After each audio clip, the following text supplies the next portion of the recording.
രാജ്യസഭാ തെരഞ്ഞെടുപ്പിനുള്ള കൂടുതൽ സ്ഥാനാർത്ഥികളെ ബി.ജെ.പി. പ്രഖ്യാപിച്ചു. പാർട്ടി ദേശീയ അധ്യക്ഷൻ ജെ.പി. നദ്ദ ഗുജറാത്തിൽ നിന്ന് രാജ്യസഭയിലേക്ക് മത്സരിക്കും. ഇതടക്കം ഗുജറാത്തിൽ നിന്നുള്ള 4 സ്ഥാനാർത്ഥികളെ ബി.ജെ.പി. പ്രഖ്യാപിച്ചു. ഹിമാചൽ പ്രദേശിൽ നിന്നുള്ള രാജ്യസഭാംഗമായിരുന്നു നദ്ദ.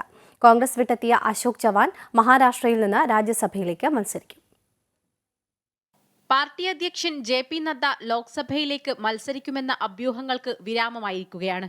ഗുജറാത്തിൽ നിന്നുള്ള 4 മഹാരാഷ്ട്രയിൽ നിന്നുള്ള 3 സ്ഥാനാർത്ഥികളെ ബി.ജെ.പി. പ്രഖ്യാപിച്ചു. ജെ.പി. നദ്ദ ഗുജറാത്തിൽ നിന്ന് മത്സരിക്കുമ്പോൾ ബി.ജെ.പി. ഗുജറാത്തിന് നൽകുന്ന രാഷ്ട്രീയ പ്രാധാന്യം വ്യക്തമാണ്.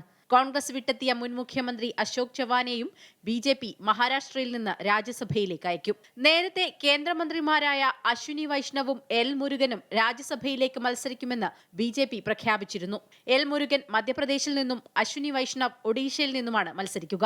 56 രാജ്യസഭാ സീറ്റുകളിലേക്ക് ഈ മാസം 27-നാണ് തെരഞ്ഞെടുപ്പ്. ഒഡീഷയിൽ നിന്നുള്ള 2 സ്ഥാനാർത്ഥികളെ കഴിഞ്ഞ ദിവസം ബിജു ജനതാദൾ പ്രഖ്യാപിച്ചിരുന്നു. ഉത്തർപ്രദേശിലെ 3 സീറ്റുകളിലെ സ്ഥാനാർത്ഥികളെ സമാജ്വാദി പാർട്ടിയും പ്രഖ്യാപിച്ചു. ജയാ ബച്ചൻ, മുൻ എം.പി. രാംജിലാൽ സുമൻ, മുൻ IAS ഉദ്യോഗസ്ഥൻ ആലോക് രഞ്ജൻ എന്നിവരാണ് സമാജ്വാദി പാർട്ടിയുടെ രാജ്യസഭാ സ്ഥാനാർത്ഥികൾ. അമൃത ന്യൂസ്, ന്യൂഡൽഹി.